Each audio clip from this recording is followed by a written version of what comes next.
पुनर्जन्म, इस जन्म से पिछले जीवन का जन्म या फिर आगामी जन्म, इस बारे में जो सनातनी परंपरा पर विश्वास नहीं करते वो भी चर्चा करते हैं। और ये बात सच भी है, क्योंकि आपकी जो सोल है, आत्मा है, वो तो आपके इस जीवन के अंदर, इस शरीर के अंदर है, पिछले जीवन में किसी और शरीर में थी।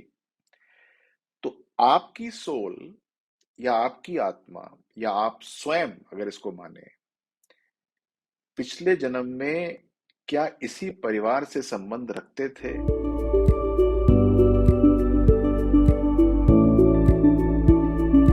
नमस्कार, मैं हूं डॉक्टर विनय बजरंगी। और आज मैं जो चर्चा करने जा रहा हूं, वो चर्चा करने जा रहा हूं आपके सोल के ट्रांजिशन की, इस जन्म की, पिछले जन्म की। और ये बताने जा रहा हूं कि ज्योतिष में इसका सॉल्यूशन है, ये जानने का कि आपका संबंध जिस परिवार में इस जन्म में है, क्या उतना ही संबंध पिछले जन्म में था कि नहीं, या आप इसी परिवार से बिलोंग करते हैं कि नहीं। और ये सारी की सारी बातें कहाँ छुपी हैं? ये छुपी हैं दो चीजों में। पहली चीज, आपके हॉरोस्कोप के अंदर। जी हाँ, आपके एक डिविजनल चार्ट होता है, उसके अंदर छुपी होती हैं। नॉर्मली हम जो है मिस फॉर्चून्स जो है वो D30 चार्ट से इवेल्युएट करते हैं, और जो फॉर्चून्स होते हैं वो D40 चार्ट से इवेल्युएट करते हैं। तो इसका जो है वो कंबाइंड रूप से देखने से पता चलता है कि आपका संबंध जो है वो इस परिवार से इस जन्म का है या पिछले जन्म का है। ये तो हो गई पहली बात। और दूसरी बात, ज्योतिष की एबिलिटी। जी, एक तो आपके बर्थ चार्ट्स में, और दूसरा जो ज्योतिष है जिसको आपने अपनी कुंडली दिखाई है, क्या उसकी कोई एबिलिटी इस संबंध में है कि नहीं।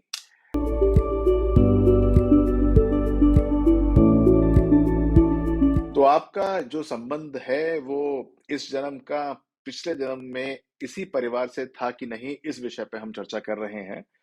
लेकिन मैं आपसे बस ये अनुरोध करना चाहता हूं कि मैं आपको नित नई जानकारी देने की चेष्टा करता हूं। आप कृपया करके मेरे चैनल को सब्सक्राइब कर लीजिएगा, इस वीडियो को लाइक कर दीजिएगा, मेरा मनोबल बढ़ता है इससे।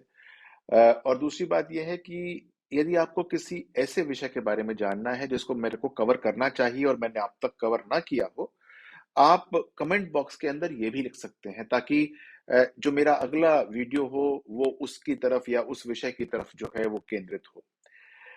कोई बात नहीं, अब हम बात करते हैं आपके ट्रांजिशन ऑफ जो है वो जो आत्मा होती है, और ये देखने की चेष्टा करते हैं कि जो परिवार है, वो जो इस जन्म का परिवार आपके लिए डिफाइंड है, वो पिछले जन्म का परिवार था कि नहीं था।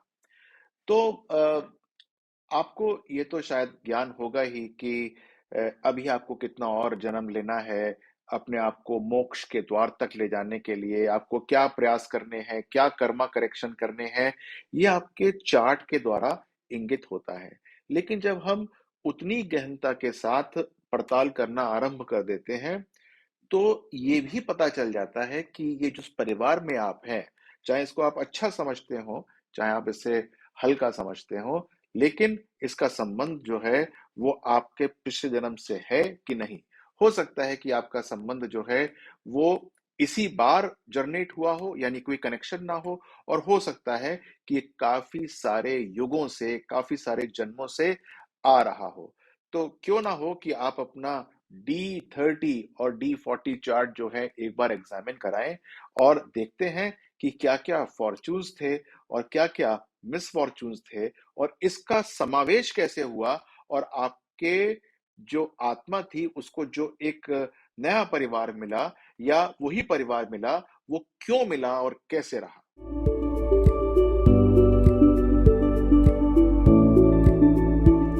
तो कई बार होता यह है कि आपको ब्लेस करने के लिए, या आपने कुछ ऐसे अच्छे कर्म किए होते हैं पिछले जन्म में, कि आपके परिवार का एलिवेशन हो जाता है।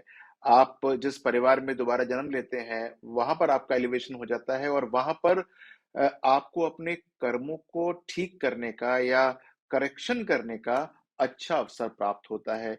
लेकिन कई बार जो है आपको जो है वो जो है एक तरीके से नीचे कर दिया जाता है, नीचे भेज दिया जाता है। जिस परिवार में आपका जन्म होता है उससे आपको छोड़ दिया जाता है और दूसरे परिवार में क्योंकि आपके कर्मों के का इक्वेशन ठीक नहीं था, इसलिए भेज दिया जाता है। तो यदि परिवार चेंज हैं, तो यहाँ से ये पता चलता है कि ये परिवार क्यों चेंज किए गए और यदि चेंज किए गए हैं, तो अब हमको क्या करना है ताकि जो हमारा जर्नी है, जो सोल की जर्नी है, वो सीधे बैकुंठ धाम तक पहुँचने में क्या-क्या परेशानियाँ या क्या-क्या ब्लेसिंग्स हमको प्राप्त हुई हैं, उसका इवैल्यूएशन करके अपने इस जीवन को संचालित किया जाता है।